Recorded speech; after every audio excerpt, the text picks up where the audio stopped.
On mène ce combat depuis 25 ans. Si l'activisme politique était une discipline universitaire, je serais professeur ou un titre au-dessus. Toute action que le système néocolonial mène contre nous est une action qui servira en réalité à la propagation de nos idées et à l'accentuation, à la consolidation de notre agenda. C'était quelque chose d'extrêmement clair. On est dans une dynamique de George Foreman contre Mohamed Ali. Nous, on est Mohamed Ali. Foreman donne tous les coups possibles. Il donne. Et à un moment donné, à force de s'épuiser, la réaction qui est la nôtre est une réaction qui les fait tomber.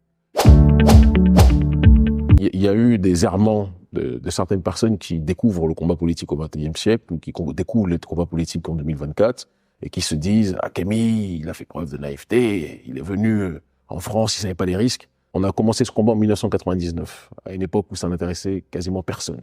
Et on a gravi les échelons d'une audience groupusculaire jusqu'à une audience où on est aujourd'hui suivi par des millions de gens et on est dans la sphère panafricaniste les plus suivies du monde francophone de très loin et peut-être, de manière cumulée, du monde noir global. C'est une question qui pourrait être largement posée.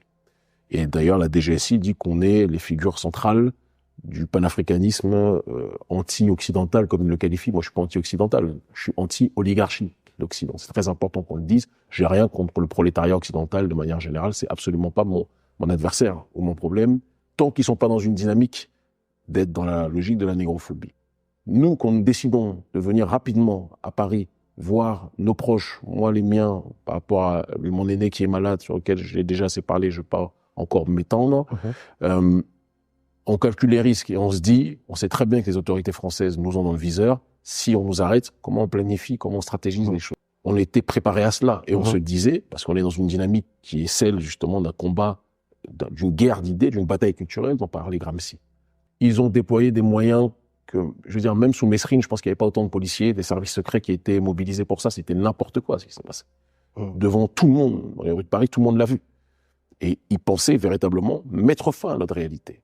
Parce que c'était en réalité une initiative du nouveau ministre de l'Intérieur, d'accord, Bruno Retailleau, qui voulait gonfler les muscles en se disant on va mettre fin à l'existence politique du chef de file du panafricanisme contemporain, on va le mettre à l'ombre. Sauf qu'ils n'avaient pas prévu une chose, c'est que nos partisans, ils le savent, puisqu'ils le disent dans les notes et dans ce que nous, on a lu par rapport aux questions qu'ils nous posaient. Ils sont dans une dynamique de concéder que notre audience est monstrueuse, mais ils ne savaient pas que cette audience allait autant se mobiliser.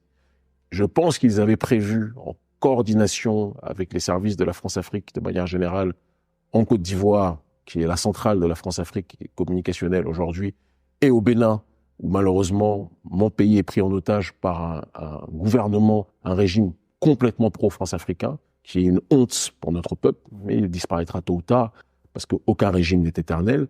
Et donc, ce sont ces cellules de communication qui ont envahi l'espace numérique lors des premières heures de mon arrestation, parce qu'elles étaient au courant de ce qui allait se passer, et qui ont essayé de tourner en dérision l'arrestation, en disant « Mais qu'est-ce que Kémy Séba fait à Paris, lui qui est anti-français ?» J'ai jamais été anti-français, d'accord. C'est pas mon message. Je me bats contre l'oligarchie néolibérale qui a pris en otage la France. C'est pas la même chose.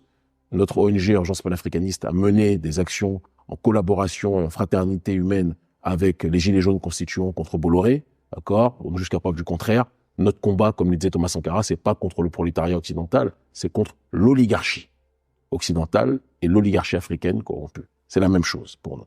Ce sont deux facettes d'une même pièce.